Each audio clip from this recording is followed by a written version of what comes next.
नमस्कार दोस्तों, आप सभी का स्वागत है आपके अपने YouTube channel study with Ravi पर। दोस्तों, उत्तराखंड लोक संस्कृति के अंतर्गत हम उत्तराखंड कुमाऊनी गढ़वाली शब्दावली, प्रमुख त्योहार, प्रमुख पुस्तकें, जो आपके मेले हैं, उत्सव हैं, उनको पढ़ रहे थे। ठीक है, आज हमारी इस सीरीज की यह दूसरी क्लास है जिसमें हम आगे के 20 प्रश्नों को देखने वाले हैं। कल भी हमने दोस्तों 20 प्रश्न देखे थे और हर एक ऑप्शन को भी देखा था, जिससे दोस्तों आपको हर एक क्वेश्चन क्लियर भी हुआ होगा। ठीक है, जिन लोगों ने कल वाली क्लास नहीं देखी तो प्लीज़ आप उसे ज़रूर देख लीजिएगा। ठीक है, अच्छा खासा रिस्पॉन्स आया है आप सभी का। ठीक है, आगे भी दोस्तों इसी प्रकार आप बने रहिएगा, क्योंकि जो आपके आने वाले एग्जाम्स हैं उन सभी एग्जाम्स में कुमाऊनी गढ़वाली से प्रश्न पूछे ही जाना है, क्योंकि यूके SSSC लगातार दोस्तों कम से कम 10-15 प्रश्न यहाँ से पूछ रहा है। ठीक है, तो अच्छे से आप पढ़िएगा, चाहे कहीं से भी पढ़ें, अपने नोट्स से पढ़ें या यूट्यूब से पढ़ें या फिर दोस्तों किसी भी बुक से पढ़ें। ठीक है, पर अच्छे से ज़रूर पढ़िएगा। तो चलिए शुरू कर लेते हैं आज के अपने इस क्लास को, जिसका पहला क्वेश्चन रहेगा, बताना है जौनसारी भाषा में मेहमान को क्या कहा जाता है। देखिए, जौनसारी भाषा में मेहमान को कहा जाता है पाबड़ा। सही आंसर हो जाएगा ऑप्शन डी। ठीक है, और ये जो क्वेश्चन था ये आपका स्टेनो एग्जाम में आया था। ठीक है, जो स्टेनोग्राफर का एग्जाम हुआ था उस एग्जाम में पूछा गया था। तो याद रखना है कि मेहमान को जौनसारी भाषा में पाबड़ा कहा जाता है। ठीक है, पोड़ा ये दोस्तों एक नृत्य होता है, ये भी आपको याद रखना है। अगला प्रश्न है कि इस प्रश्न में दो कथन दिए गए हैं, इन दोनों कथनों का सम्यक परीक्षण करके सही उत्तर का चयन कीजिए। पहला कथन है कि गले का हार होना। ठीक है, गले का हार होना मतलब अधिक प्रिय होना। दूसरा कथन है मंडू पोखिल आफी देखिल। ठीक है, तो ये आपका एक कुमाऊनी मुहावरा है। ठीक है, तो इसका सही अर्थ क्या रहेगा आप कमेंट करके बताइएगा, जो भी कुमाऊनी क्षेत्र के रहने वाले हैं। ठीक है, तो आप प्लीज़ इसका सही अर्थ बताइएगा, क्योंकि दोस्तों काफ़ी ज़्यादा मैंने कोशिश की ढूंढने की, पर इसका अर्थ नहीं मिल पाया। ठीक है, पर यह है कि ये जो है आपका ये एक कुमाऊनी मुहावरा है। ठीक है, और गले का हार होना ये एक हिंदी का मुहावरा है। ठीक है, तो इसका जो सही आंसर हो जाएगा ऑप्शन सी हो जाएगा कि कथन 1 हिंदी भाषा और कथन 2 कुमाऊनी भाषा का मुहावरा है। आगे बढ़ेंगे, निम्नलिखित में से कौन सी पत्रिकाएं कुमाऊनी भाषा में प्रकाशित की जाती हैं। देखिए, कुमाऊनी भाषा में प्रकाशित होने वाली पत्रिकाएं पहरू और आदली और कुसली ये दोनों हैं। ठीक है, और जो घराट और भेरू ये आपकी कुमाऊनी भाषा की पत्रिकाएं नहीं हैं। ठीक है, तो पहला और दूसरा ये दोनों आपका सही हो जाएगा। ठीक है, तो ऑप्शन हम देख लेते हैं। तो ऑप्शन सी आपका राइट हो जाएगा कि जो पहली थी पहरू और दूसरी अदली कुसली ये दोनों कुमाऊनी पत्रिकाएं हैं। नेक्स्ट क्वेश्चन है कि निम्नलिखित सूची 1 को सूची 2 से सुमेलित करें। सूची 1 सूची 2। सूची 1 में दोस्तों कुछ गीत दिए हैं और दूसरी सूची में उनके गायक दिए गए हैं। अब हमें मैच करना है कि कौन सा गीत किस गायक के द्वारा गाया गया। सिल्की बांध ये दोस्तों एक बड़ा ही फेमस सॉन्ग है, जो कि मंगलेश डंगवाल के द्वारा गाया गया। ठीक है, और ओटुआ वेलेड़ ये दोस्तों नरेंद्र सिंह नेगी के द्वारा गाया गया। मोहना तेरी मुरली ये जो गीत है ये आपका प्रीतम भरतवाल जी के द्वारा गाया गया है। और 16 गो की बांध ये दोस्तों साहब सिंह रमोला जी के द्वारा गाया गया। ठीक है, देखिए कुट बन जाएगा आपका पहले का बी, दूसरे का सी, तीसरे का ए और चौथे का डी। ठीक है, तो BCAD BCAD। ठीक है, तो BCAD ऑप्शन सी में आपको मिल जाएगा, तो ऑप्शन सी आपका राइट हो जाएगा। ठीक है, अगला प्रश्न है कि निम्नलिखित सूची 1 को सूची 2 से सुमेलित कीजिए। पहली सूची दूसरी सूची दोनों को सुमेलित करना है। एक साइड में दोस्तों आपको गीत दिए हैं, दूसरी साइड में दोस्तों उन गीतों के प्रकार। ठीक है, हुड़की बोल गीत जो है ये आपके कृषि गीत होते हैं, तो ये आपका 3 से मैच हो जाएगा।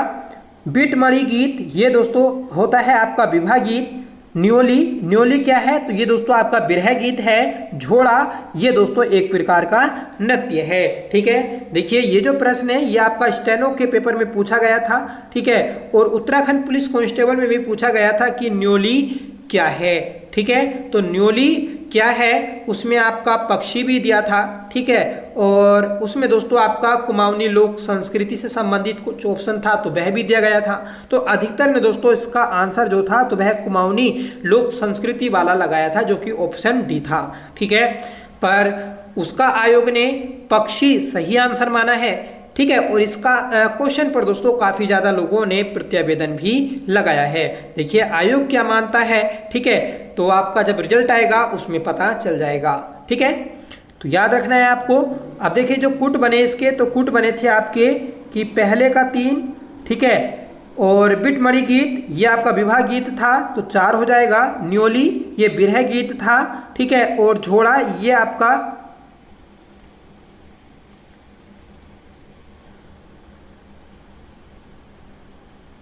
झोड़ा ये दोस्तों आपका था नृत्य। ठीक है, तो इस प्रकार आपका बन रहा था 4 3 2 1। ठीक है, 43 21। तो 43 21 देख लेते हैं।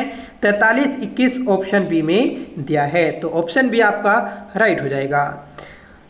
नेक्स्ट क्वेश्चन है कि हसुए के विवाह में खुरपे के गीत लोकोक्ति का अर्थ है। देखिए हसुए के विवाह में खुरपे के गीत, ये जो लोकोक्ति है इसका अर्थ क्या है? इसका अर्थ है दोस्तों असंगत बातें करना। ठीक है, सही आंसर रहेगा ऑप्शन ए। अगला प्रश्न है कि सूची 1 को सूची 2 से सम्मिलित कीजिए और सूचियों के नीचे दिए गए कुट में से सही उत्तर का चयन कीजिए। सूची 1 सूची 2, सूची 1 में दोस्तों आपके कुछ कर दिए हैं, दूसरी सूची में दोस्तों उन कि वो कर जो है किस प्रकार के कर हैं तो वह दिया गया है। ठीक है, तो पहला कर है जूलिया कर। तो जूलिया कर जो था ये दोस्तों नदी और पुलों पर लगने वाला कर था। ठीक है, सिरती, सिरती ये जो था ये आपका एक नगद लिए जाने वाला कर था। कटक, कटक ये सेना के लिए जाने वाला कर था। ठीक है, और कटक दोस्तों सेना का पर्यायवाची भी होता है। खैनी कपी, कपिन, कपिन ये दोस्तों कुली वेगार कर था। ठीक है, तो आपके यहाँ से ये मैच हो जाएंगे और जो कुट बनेगा तो वह होगा आपका 2 4 1 3। ठीक है, 24 13। तो 24 13 ये है आपका ऑप्शन ए में। ठीक है, तो ऑप्शन ए आपका राइट हो जाएगा। तो कर दोस्तों काफी ज्यादा पूछे जाते हैं, अच्छे से आपको पढ़ने होंगे। नेक्स्ट क्वेश्चन है कि दुगड्डा के समीप डांडा मंडी का प्रसिद्ध गिंदी मेला लगता है। देखिए डांडा मंडी के समीप एक गिंदी मेला लगता है। ठीक है, ये गिंदी मेला आपका माघ माह की मकर संक्रांति को लगता है। सही आंसर हो जाएगा ऑप्शन बी। अगला प्रश्न है कि जोया मुरली का दूसरा नाम क्या है।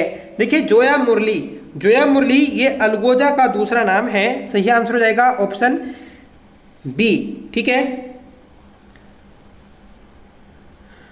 अलगोजा ये आपका एक सुशिर वाद्य यंत्र है।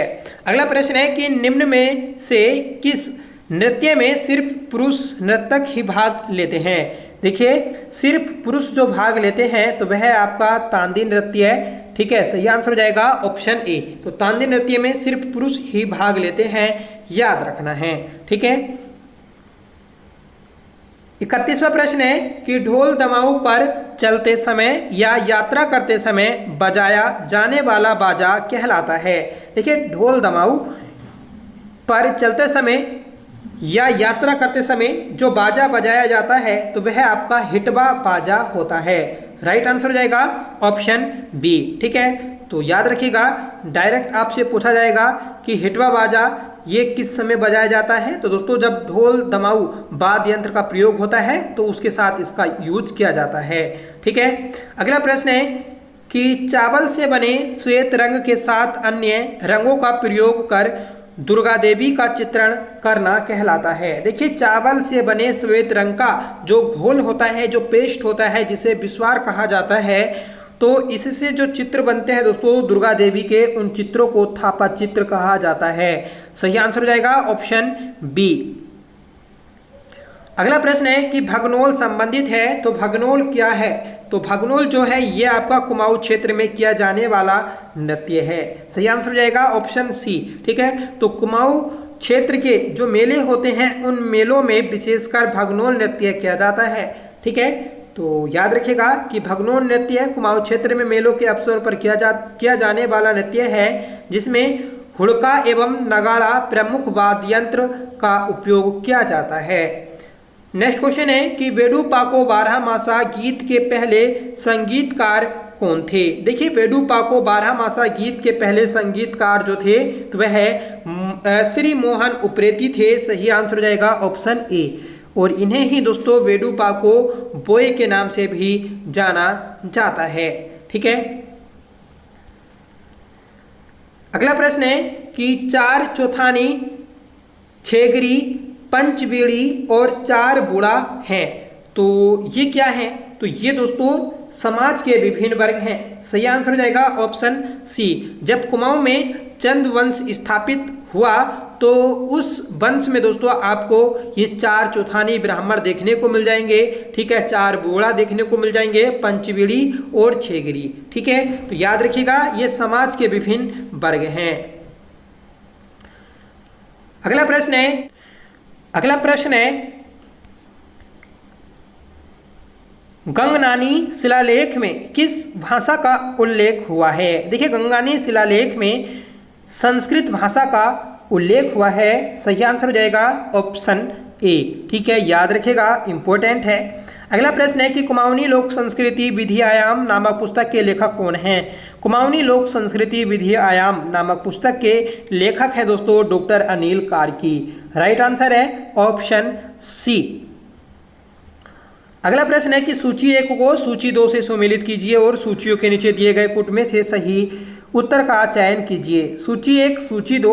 सूची 1 में दोस्तों आपको लेखक दिए हैं, दूसरी साइड में उनकी रचनाएं दी हैं। अब हमें ये मैच करना है कि कौन सी रचना किस लेखक की है। तो लीलानंद कोटनाला, इनके द्वारा गढ़वाली छंदमाला की रचना की गई। तोता कृष्ण कैरोला, इनके द्वारा प्रेम पथिक की रचना की गई। महंत योगेंद्रपुरी, इनके द्वारा फुलकंडी की रचना की गई। और अज्ञात लेखक ढोल सागर की रचना की है। अज्ञात लेखक मतलब दोस्तों जो केशव दास अनुरागी हैं उन्हीं के द्वारा ढोल सागर पुस्तक लिखी गई थी और इन्हें ही अज्ञात लेखक कहा जाता है। अब इसके कुट क्या बनेंगे तो कुट देख लेते हैं। ठीक है, पहले का था दोस्तों 3, ठीक है, दूसरे का था पहला और तीसरे का दूसरा और चौथे का चौथा, मतलब 31-24। ठीक है, 31-24 ऑप्शन ए में दिया है, तो ऑप्शन ए आपका सही हो जाएगा। अगला प्रश्न है कि तुबेरा, बाजू और तिमली उत्तराखंड में किस जनजाति के लोकगीत हैं? देखिए, तुबेरा, बाजू और तिमली ये आपके किस जनजाति के लोकगीत हैं? ठीक है, तो आप इसका आंसर कमेंट करके बताइएगा। आज के इस क्लास में हमने 20 प्रश्न कर लिए हैं। ठीक है, और डेली हम अपनी इस लोक संस्कृति से संबंधित क्वेश्चन को क्या करेंगे। ठीक है, और हर क्लास में 20 प्रश्न आपको देखने को मिलेंगे। अगर आपने पिछली क्लास नहीं देखी है तो प्लीज़ आप उसे जरूर देख लीजिएगा।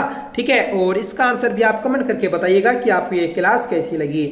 जो आपकी दोस्तों वीडियो का एग्जाम होना है उस एग्जाम में यहाँ से प्रश्न देखने को मिलेंगे ही, और कम से कम दोस्तों 15 प्रश्न, क्योंकि 4-5 प्रश्न आपके हिंदी में पूछे जाते हैं और 10-1 प्रश्न दोस्तों आपके उत्तराखंड जीएस में पूछ लिए जाते हैं। तो इसलिए अच्छे से पढ़ना है इसको। ठीक है, क्योंकि अब जो सिलेक्शन बच्चों का रुक रहा है तो वह आपका इस पोर्शन की वजह से ही रुक रहा है। ठीक है, तो अच्छा खासा ये वेटेज दोस्तों एग्जाम में लेकर आता है, इसलिए आप बुक से पढ़िएगा, अपने नोट्स बनाइएगा, यूट्यूब से पढ़िएगा, पर रेगुलर आपको लगभग दिन में आधा घंटा जरूर देना है इस टॉपिक को। ठीक है, और बाकी दोस्तों हम प्रयास करेंगे कि आपको हिंदी और जीएस की भी क्लास प्रोवाइड कराई जाए। ठीक है, तो आप ज़्यादा से ज़्यादा लोग हमसे जुड़िएगा। ठीक है, चैनल को सब्सक्राइब करिएगा, दोस्तों में इस क्लास को शेयर करिएगा।